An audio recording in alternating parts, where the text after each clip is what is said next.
This episode of Marijuana Today Daily is brought to you by our friends over at Ease, California's top one-stop website for legal marijuana delivery. If you want top quality legal cannabis products that meet all the Golden State's rules and regulations, then you want to open up ease.com to see if they're active in your neck of the woods. They have the entire state's different rules and regulations for cannabis delivery baked right into their system, and they're super strict about following all the other guidelines for state legal marijuana. That kind of attention to detail results in products that you can trust, all available for delivery to your door at great prices, assuming you live where Ease services are available. Zip open ease.com, spelled E-A-Z-E, to see if you can place an Ease order where you live, and then pop over to ease.com/blog to read all the useful and valuable bits of industry insight and analysis they've developed using their properly aggregated and anonymized sales data stream. That's ease.com and ease.com/blog. Good morning, Marijuana Nation. It's Tuesday, April 17th, 2018, and you're tuned in to episode 470 of Marijuana Today Daily. I'm your host, Shay Gunther, and I'll be walking you through today's marijuana news and headlines. As always, we have a full and busy day of cannabis news in our hands, so let's jump right into it. Our top story of the day is a local headline to me up here in Maine, as it looks like I may have spoken a little too quickly in reporting on the certain probability that a newly passed law setting up a legal adult use commercial sales system would fly by any kind of veto from our Governor Paul LePage. The Portland Press Herald is reporting that Governor LePage, who was responsible for killing a similar bill developed by a bipartisan legislative committee last year, says that he plans on vetoing the new compromise bill worked out this legislative session that was passed by both chambers last week because he doesn't like the idea of having both a medical and adult use system. While it's true that the votes in both the Maine House and Senate were by veto-proof margins last week, those margins themselves weren't all that large, and it's possible that LePage and his lackeys could chisel off some votes after a veto. Open up the Portland Press Herald for the whole story here. We'll obviously keep a close eye on this storyline. Jumping a few states south to Pennsylvania, we have some relatively huge news hidden away in a rather sedate story about the state now allowing patients to buy cannabis flower from dispensaries, as well as the addition of a few new qualifying conditions. The big story is the fact that people living with opioid addiction issues will be able to get recommendations to use medical cannabis. Pennsylvania is the first U.S. state to do that, which is a really important first step given the scope and scale of the ongoing opioid crisis.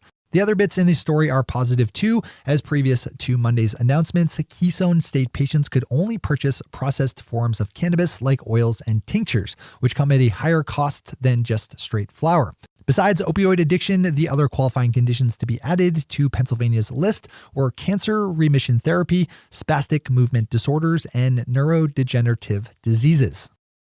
Rounding out today's top stories is a good piece by Tom Angel over at Marijuana Moment about a proposed piece of legislation to be introduced by California Republican Congressman Dana Rohrabacher to permanently enact protections for state legal cannabis against persecution by federal officials. Congressman Rohrabacher is a noted supporter of the legal marijuana industry and said in a press release announcing the legislation, quote, "This is a fundamental issue of federalism and freedom as state after state moves to take marijuana out of the hands of the cartels and place it in a competitive market where consumers can be assured of product safety," unquote. Swing over to Tom's piece on Marijuana Moment for all the details on this one. As always, we have all the news we cover linked to on our website at mjtodaydaily.com and on our Twitter account at mjtodaydaily. Those are our top stories for today. It's time for Marijuana Today Daily Headlines Blitz. Before we blitz it on headlines, let's quickly thank our sponsor, Ease, California's top one-stop website for legal marijuana delivery. Swing over to ease.com to first check out if your part of California is allowing for legal delivery, and then if Ease is active in your area, browse the extensive menu of all the legal cannabis products available for ordering. Open up ease.com today to check out their new Marijuana Weeks deals with a 30% discount on Humboldt Farms products available by using the discount code MAGIC. But that discount code runs out today, so don't delay in opening up ease.com to get your order in. And if you do miss that one particular code, don't fret, because there will be new deals all week long. Just open up ease.com, which again is spelled EAZE, to see what's available. And don't forget, ease.com/blog is a great site to open up in the short time it takes for your order to be delivered. The Ease team has developed a bunch of useful industry reports and pieces of content drawn from their properly aggregated and anonymized sales data stream. One last time, that's ease.com and ease.com/blog. All right, time for the Blitz. There's an interesting situation developing in Michigan as the state Republican Party seems to be mulling over a plan to legislatively legalize adult use marijuana in a bid to depress voter turnout in the fall, which is expected to be full of progressive voters upset about the dismal job conservative leaders have been doing at governing, plus the dumpster fire of President Donald Trump. There's some pressure in the process in Michigan as there's an effort underway to place a voter initiative to legalize adult use on November's ballot. If Republican lawmakers want to make good on their plan to depress voter turnout in the fall, they'll need to do it soon before that ballot measure effort is certified. Another interesting story we'll be watching. Lawmakers in Alaska's State House approved a piece of proposed legislation sealing the criminal records of folks convicted of low-level marijuana possession charges. The bill would only apply to people caught with less than an ounce of marijuana and with no other criminal charges, and now heads to the state Senate for deliberation. Marijuana activists in South Dakota came up a little short in their bid to put a medical marijuana legalization ballot measure before voters in November.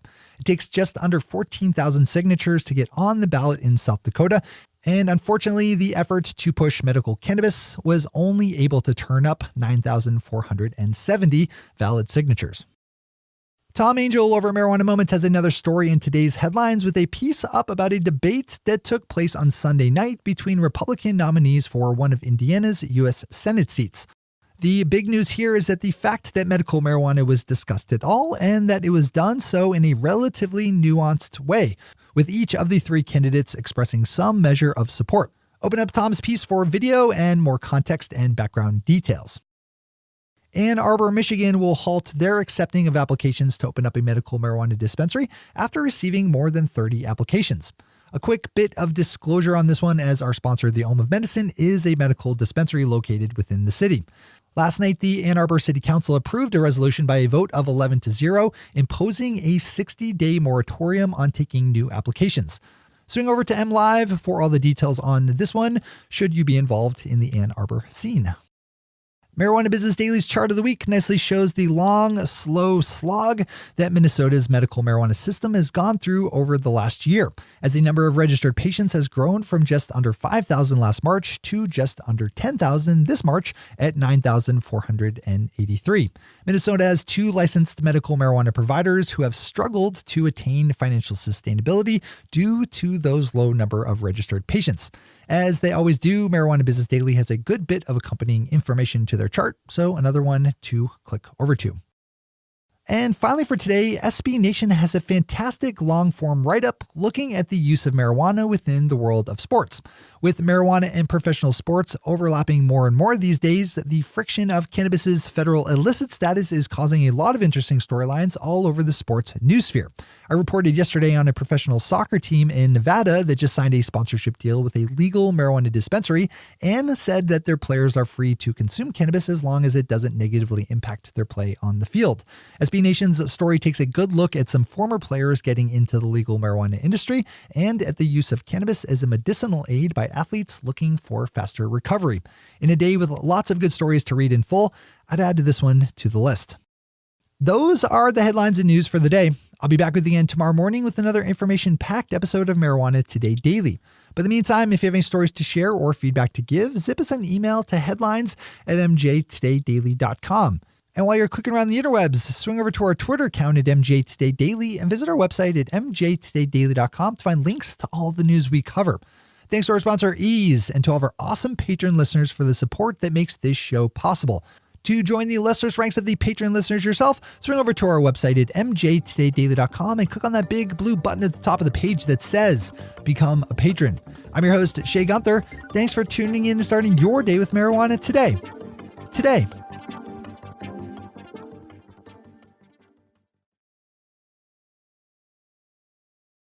One take, Shay. One take.